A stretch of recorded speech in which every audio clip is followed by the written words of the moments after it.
Welcome to Solar Study course. In previous lecture, we seen about the some basics of the solar radiation characteristics, air mass, and how atmosphere will absorb the irradiation. That and all we seen in the lecture 4. In lecture 5, we will see about the semiconductor and its material. Welcome to lecture 5.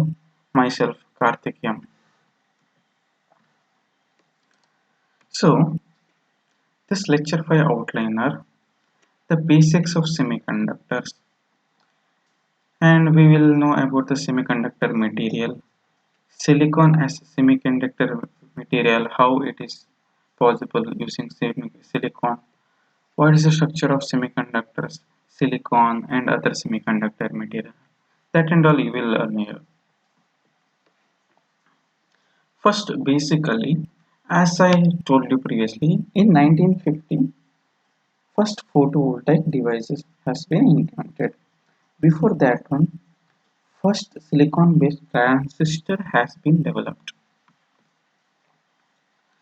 So, in most of the electronic devices, each it having majorly containing electrons.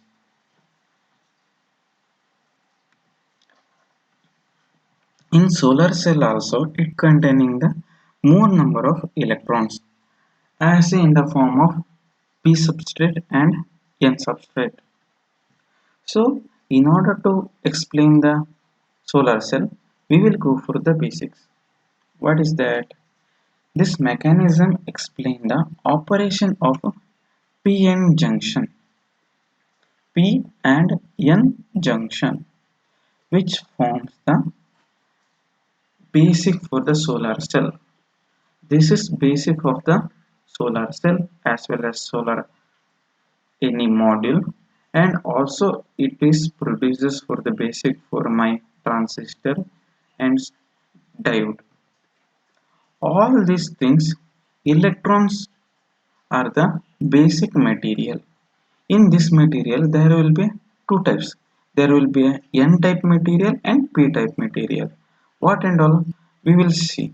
So using this material, there may be a production of a transistor, integrated circuit, that is generally we are called this as a IC, and laser, that and all achieved through this electrons. So most of the semiconductor material is present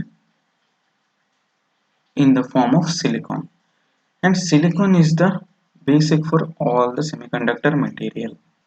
So in order to going for the semiconductor material, we will see what and all comes under the semiconductor material.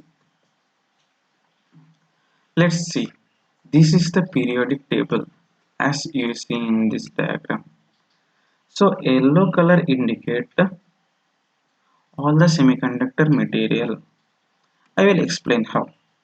See, these are the group 3 atoms, aluminium, gallium, indium, and this is the group 4 atoms, silicon and germanium, and group 5 are phosphorus, antimoney and all, and group 2 are zinc and cadmium.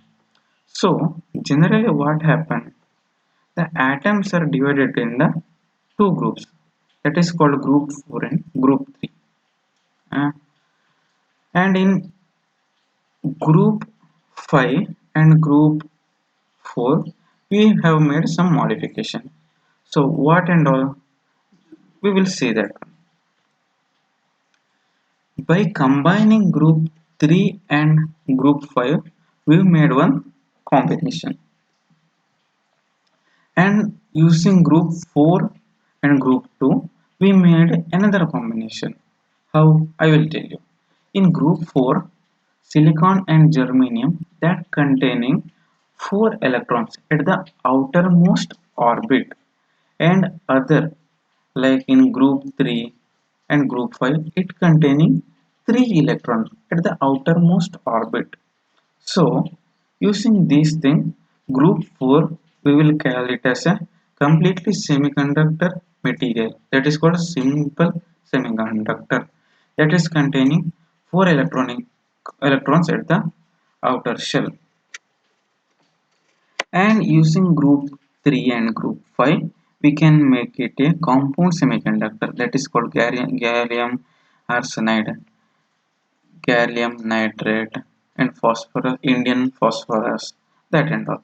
And also by combining group 2 and group 6, we can go zinc sulfate, zinc silicon, that and all.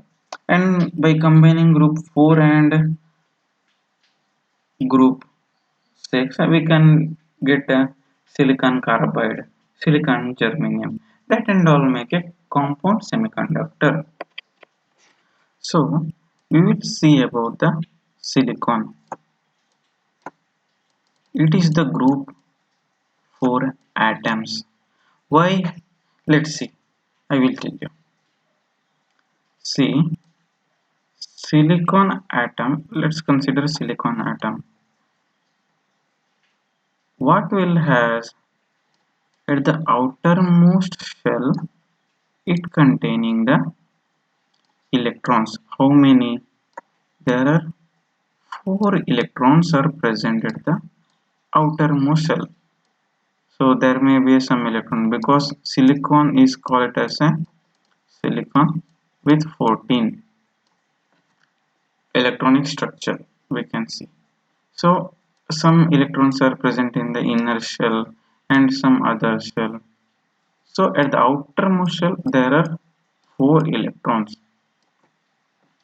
So in order to generate electrical energy, we required photon and some movement of electron, right? Yes. So what we can do, using some silicon, we can produce some structure, it containing all the electrons. It is closely bonded to each other. These are the electrons, these are bonded together, all the four electrons bonded together each other. So what will happen? So now it is completely filled with the electron. If I want a semiconductor material, what is the semiconductor material? It is in between the conductor as well as an insulator. So when temperature is incident or any photon is incident, it will act as a conductor. When there is no sunlight, it won't affect as a conductor. It will act as a insulator. That is called semiconductor. So what we can do, we will take some other atom which present in the third column, that may be boron. Why? Because it containing 3 electrons at outermost shell. Let's consider boron. It is a boron atom. At the outermost shell, it is containing 1, 2, 3. So here I required 1 electrons. Let's suppose I want to make combination of these two. So I want to make a bond. So I require 1 electron to attach here, but it does not containing electrons. So what is called? It is called as a holes. What is the holes? It is a deficiency of electrons. That means here there is no electrons are present. That is called as a hole. So in order to make a semiconductor, we required silicon which containing 4 electrons and any other material which containing 3 electrons. So combining these two, let's combine these two. This is silicon, this is boron. So let's suppose it containing 4 electrons and it containing 3 electrons and 1 hole. So what we can do, we can combine 3 each, like this is silicon, this is boron. 1, 2, 3, 1, 2, 3. So if I take another boron atom like this, 1, 2, 3, another 1, 2, 3. So what we will do here, let's suppose this make one bond formation. This is also make one bond formation. This is suppose silicon. This is boron. This is make one bond formation. This is made one bond formation. This is also like this, but here it cannot do a bond formation because it does not containing any electrons. So that's why it is empty. This is also empty. So what happened now? If there is a more number of silicon, let's consider 4 electrons here and boron with 3. When light is incident, it starts moving. So what will happen? These electrons will attract to hole. So this electrons is moving towards this empty space, that is hole. Then what will happen? Electrons hole recombination takes place. Due to this recombination, it produces some energy, that is called electrical energy. So that's why what we can call it as this is N type because it containing more number of electron. Then it is called as a P type because it containing less electron, but I have one extra hole, so I can take one electron from here. So this is called a P type material. So in this image you can see silicon atomic number is 14. This is the cell structure of the silicon. In inner shell it containing 1 2 electron and second structure it is containing 1 2 3 4 5 6 7 and outermost shell it containing 4 electrons. So what it will do, by combining each silicon atom, it make a bond that is called a covalent bond. See, 1, 2, 3, 4, 1, 2, 3, 4. Each 4 atom is bonded with the each atom of the silicon. So that's why most of the semiconductor material present in the fourth group of the periodic table. These silicons are used for the manufacturing of the integrated circuit chips, and in you can see the atomic structure of the silicon. This is center is called atom with the cell that containing the proton and neutron. How much proton? 14 protons and 14 neutron, and electrons it containing 14 because how much proton is containing that much electrons will be present because H is the whole, that is we can call it as a proton also because that is positively charged, electrons is a negatively charged.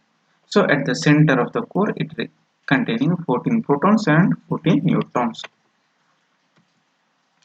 Let's see the structure of the silicon.